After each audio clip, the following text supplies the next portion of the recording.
Hello Aries, welcome to the Plaid Sheep Oracle. So for this round of readings, I've decided to choose an herb, kind of as inspiration or adjunct to your reading.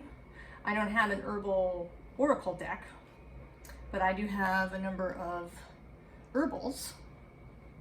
And so I chose one and I allowed myself to find one. And the herb you chose, interestingly, is Horehound, which you may have heard of as, right, Horehound candy or Horehound drops. It is a very useful herb for congestion and especially if you have a lot of phlegm in your chest or in your throat when you have a cough.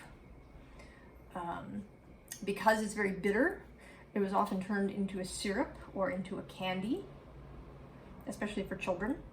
And it is still an ingredient in Ricola's cough drops.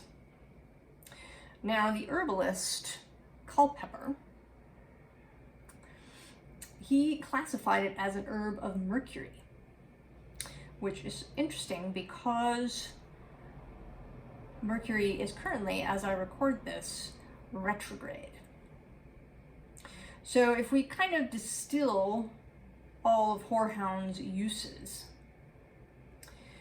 the idea of expectorating, of helping things to move, and bitters do that, right? Alkaloids, they stimulate, they're stimulating. Horehound can also be used for the digestion as a bitter. So I feel, Aries, that maybe you are feeling stagnant, like not sort of petrified like with stone, but as if you're like mired. There's too much phlegm kind of going on.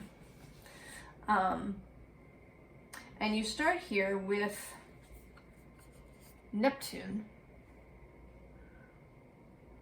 He's currently in Pisces. He's been there for a long time. And it is a very watery energy. And it's immediately next door to you, Aries. And the signs that are next door are often very difficult for us, right? They can be hard to work through, hard to understand. Right, Aries is a fiery spark kind of energy, ruled by Mars. And Pisces is, way at the other end of the spectrum. It's all watery, borderless. And the card under that is this Transits card, which today strikes me really as, sort of looking fetal, right? Like this figure is in a womb. So I have the sense that you want something to move. And then we come out with Taurus and Pisces. And these two can actually work together, right? Earth and water are kind of complementary energies. Planets that are in these two are said to be sextile each other. That's a kind of working relationship. But what strikes me today is that earth and water can also make mud. And I think you may be feeling, right? You're feeling this mud energy. The next card is this moon card. And then the retrograde. So your muddiness, Aries, may be a kind of mental muddiness, right? You can't see going forward, right? You cannot see, things are mysterious. You don't know where to go next. You'd like to start something, light the spark, but you just you don't feel like you know where to go. There's kind of muddy thought. And what I think the Horehound is advising, right, with its connection to Mercury, to the lungs, to air, to breath, here with this 2 of air card as the underlying, with that lung looking tree in the background, is that what is needed, right, is to clear your mind. And in order to do that, right, and then it's immediately followed by this 3 of air, right, and then underneath that, the 4. Right, there's a whole bunch of air cards, actually. The 5 of air is in there too. So 2, 3, 4, and 5 of air as the underlying. This is about your mental process. And there's also a message here that we're getting to about reconsidering the elements. So as Aries, we have a real affinity with fire. It can be a really enjoyable energy for us. Whereas, as can air, right? Fire and air go together. Aries and Gemini or Aries and Aquarius are sextile energies.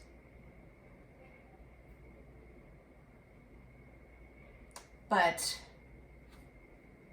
what may be wanted is a reconsidering of the values of other elements. So there's this messenger of earth.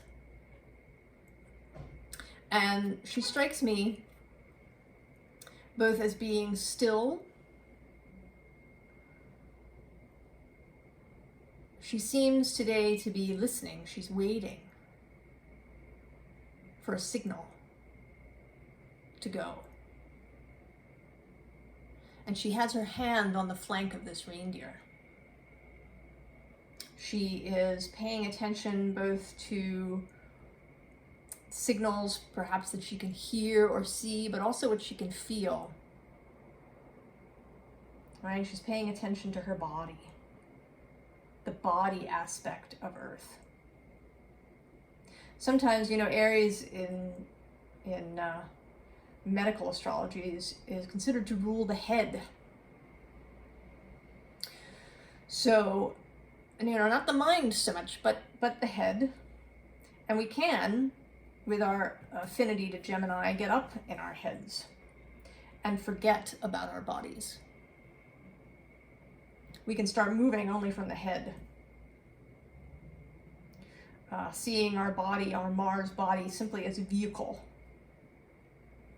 for moving to the next thing, rather than paying attention to its signals. And then we have this 2 of water, which is about cultivating a heart connection, perhaps with another, but also perhaps with yourself.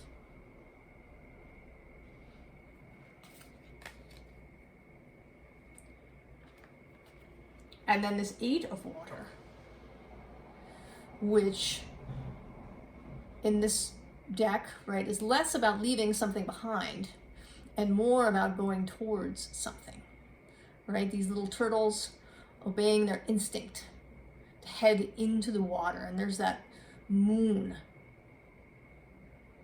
So the moon can symbolize a mystery and things that are obscured from us, but it also it lights the way,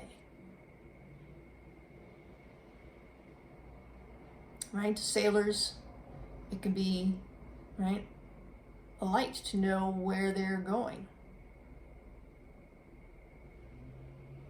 Now, I don't know for a fact how much the moon is used by animals in terms of navigation, but that may be so.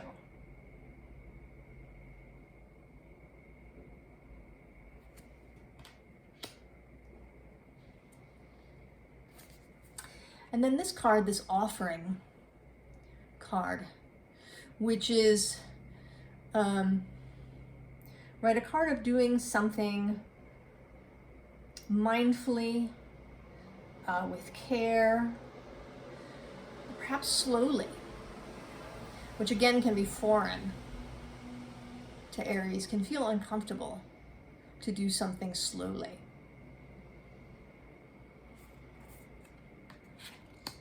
But I think, Aries, that if you want to see this underlying seer, you want to be able to see your way forward, that rather than feeling like you're in quicksand, right? That's the feeling now, this mud that seems to be sucking at your shoes, sucking at your legs. Then maybe what's required is that you see it differently.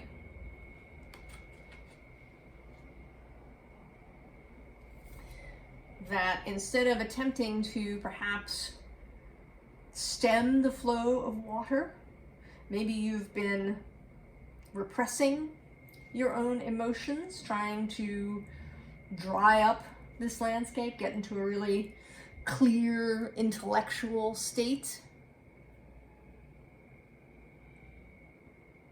That you feel like that, right? You just want to clear all of this out. Right? That you're sort of, right, that you are looking for this Horehound remedy. That, right, you can just cough up all of this stuff, get it out of you, get a real clear kind of, Ace of Swords, move forward, Ace of Wands energy. But I think that what you're being asked to do, Aries, is to actually turn the water up. Instead of trying to turn it off and get rid of it and the earth that might be, as you see, blocking your way, is to turn the water up.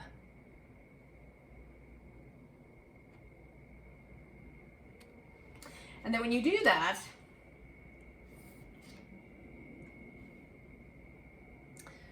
then things become more clear.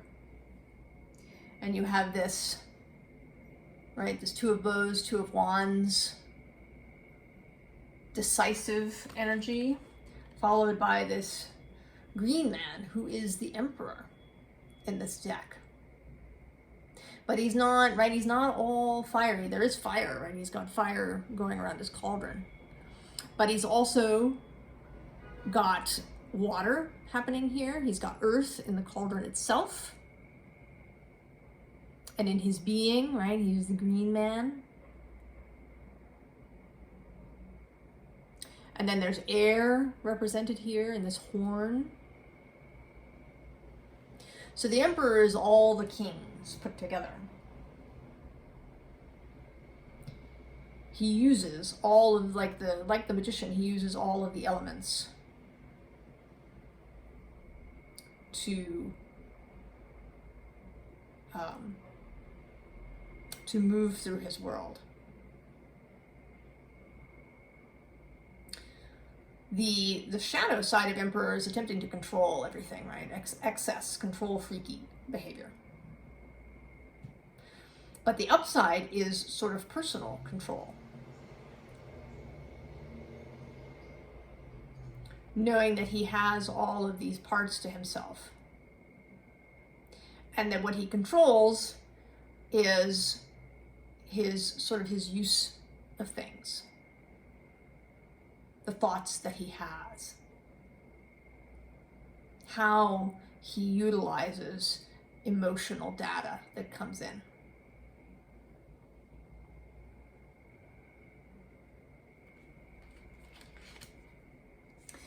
And this is followed kind of as a reiteration a little bit.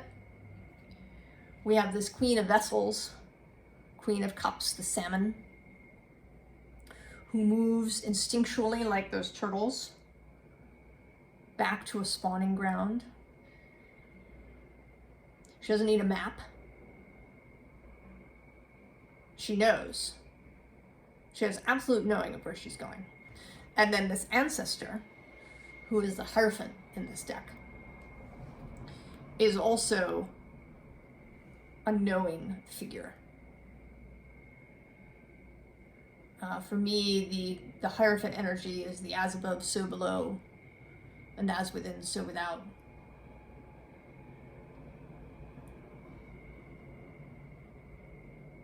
The ability to bring things into being and to also affect what happens outside of us by changing what happens inside of us.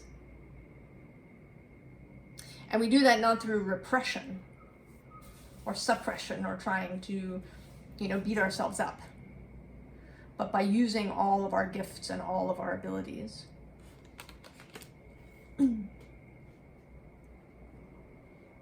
So, as if, right, one more time, another repetition, the last two cards. Underlying sea serpent, mystical energy in this deck associated with the sacral chakra, creativity, and then this fire gazelle, who exists, right, on the fiery savanna and relies on her excellent hearing, also on her bodily cues to know when to run and when to be still. So it seems to me that and then actually underneath we also have Bear, who is a very earthy energy. So I think the message here, Aries, is that in order to kind of clear your mind, to know where it is that you want to go, and at least the first steps of how to proceed, is to embrace all of these parts of yourself that maybe you've been ignoring or avoiding because they're uncomfortable or unfamiliar, hard to understand. That rather than trying to eliminate them in order to get to clarity, it's to embrace them to find clarity of your mind. And this is a good time, actually, while Mercury is retrograde, if this is when you're seeing this video. When he moves back and then forward again, these are opportunities to reassess. Not just how we think, but how we speak, how we do things. He's moving from Libra into Virgo. So a reassessment perhaps of relationships, how we are in relationships, including relationship with ourselves. Also how we relate to the body with Virgo. How we, think about devotion. How we think about our work in the world in Virgo. And of course, in your own natal chart, it will have its own specific meaning depending on what houses it goes through. So if you are, if you pay attention to astrology and you know your own chart, you can have a look at that. But even without any of that, the call here is to reassess how you've been relating to your own earthy, watery parts. Get them on side. Work with them rather than against them or in opposition. And then you may find your mind clearing.